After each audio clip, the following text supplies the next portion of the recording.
Welcome back to another video where today we're going to be doing a transfer case service on my 2013 Ram 1500.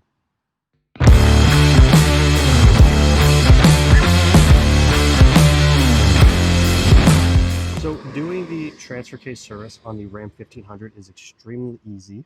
So when it comes to servicing the transfer case, the only tool you're actually going to need is a 3/8 ratchet. So the drain and fill plug on the transfer case for the Ram 1500 is 3/8.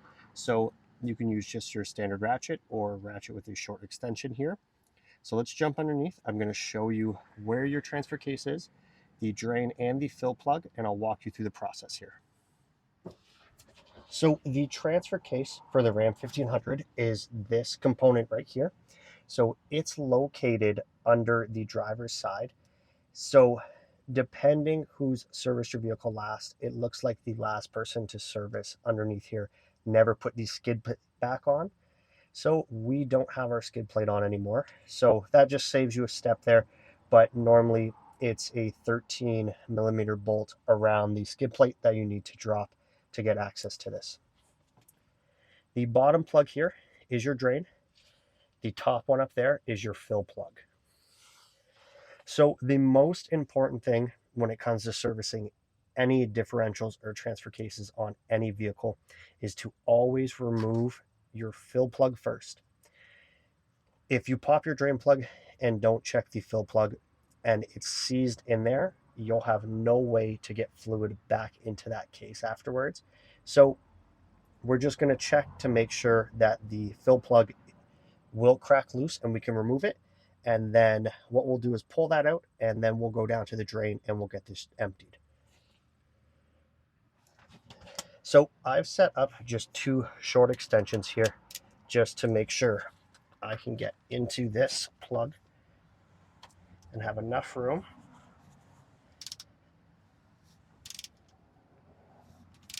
So the plug is coming out, so we're just going to slowly remove it here.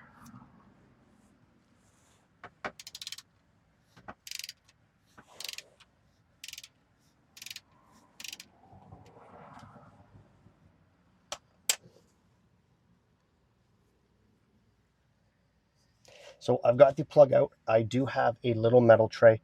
We're going to put this in the metal tray, and we're going to get ready to pop the drain plug now.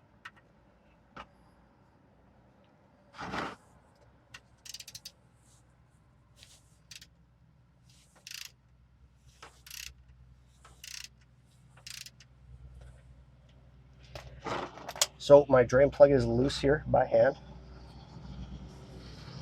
So what I do when it comes to taking out plugs, oil plugs, differentials, is I use my pointer finger, I apply pressure on the middle of the plug, and I use my other two fingers around, and I drop the plug like that. So I minimize the amount of oils I get on myself.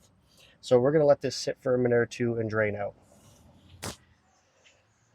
So as we let the transfer case drain out here, we're going to talk about the fluid I'm going to be putting back into it, and I'm also going to clean up the two plugs here.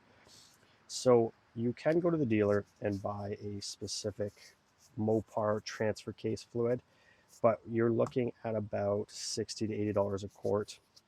So another suitable option if you do have an older Ram 1500 is ATF4 fluid. So because mine is quite a bit older here and I mainly use it getting to and from work and my normal running around and stuff, I am just using the ATF4 fluid here. So I'm just going to take a few moments here and clean up a little bit of the previous sealant that is applied to the threads here. And one thing that I like to do, instead of using a pipe thread sealant, I actually use Teflon tape. So it will do the same thing as adding a thread sealant to it, but you won't have all this buildup afterwards. if you do service the vehicle again down the road. So when it comes to applying the Teflon tape, and this will go the same if you're using it in a plumbing setting, is a lot of people, when they go to put it on, they'll wrap it this direction here from right to left. But what ends up actually happening here is then when you go to actually thread this back in, what happens is because you're working against the Teflon tape, you end up unthreading the Teflon tape.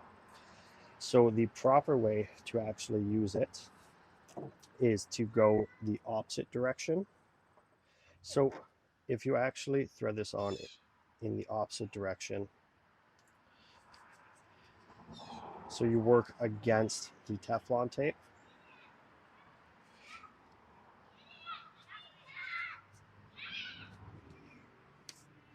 like this,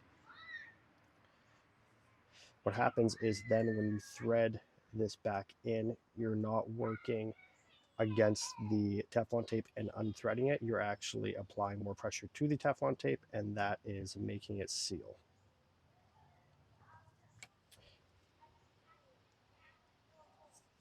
So again, we're going in the same direction here.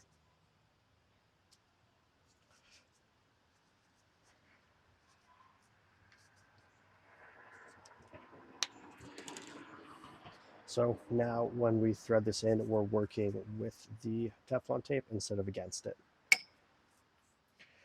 So now that we've given the transfer case enough time to drain, what we're going to do is get ready to install the drain plug back in so we can fill the system back up. So we've got our torque wrench set to 15 pounds here, and I'm going to go put in now the bottom drain plug. So I always start my drain plug by hand, of course, to make sure that we're good and we're not cross-threading.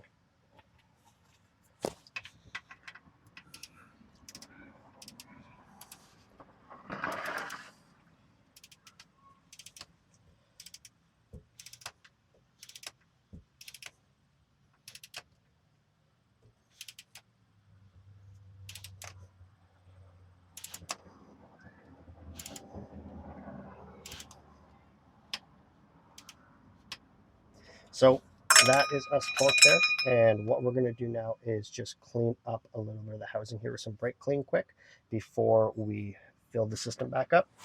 I'm just going to pop that in so I don't get any of the brake clean inside as we spray down the front of the case.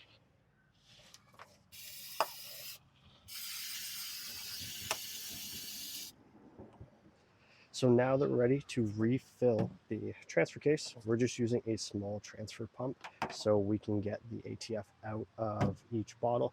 So we're going to be using about 1.5, give or take. So the way that you know the case is full is you're going to continuously fill until you have a small stream come out of the fill port. You're going to let that stream finish running out. You'll reinstall your plug, and then that's how you know that your transfer case is full. So now that we're ready, we're just going to pull the fill plug back out. We're going to install.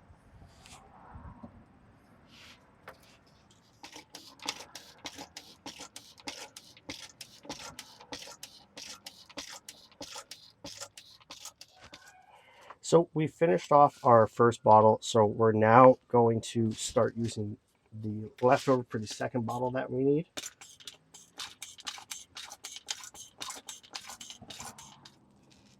So you can see now we've got a bit of run out here.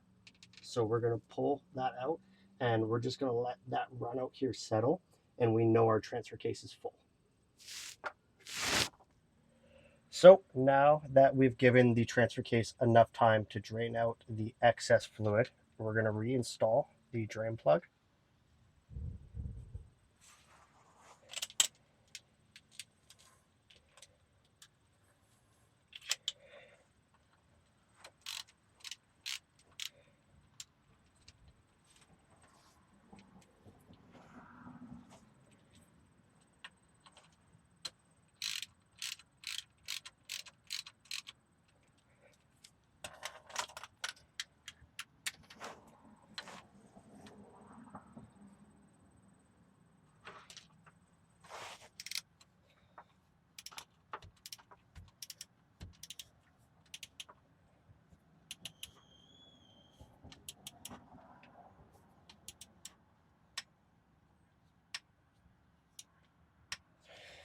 And our drain plug is now torqued. So we're going to clean off the transfer case again with the brake clean.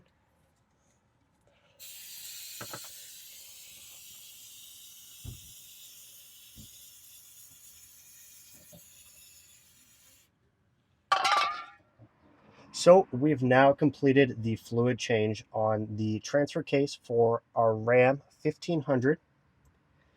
If you have any questions, leave me a comment, like, and subscribe. Thanks for watching.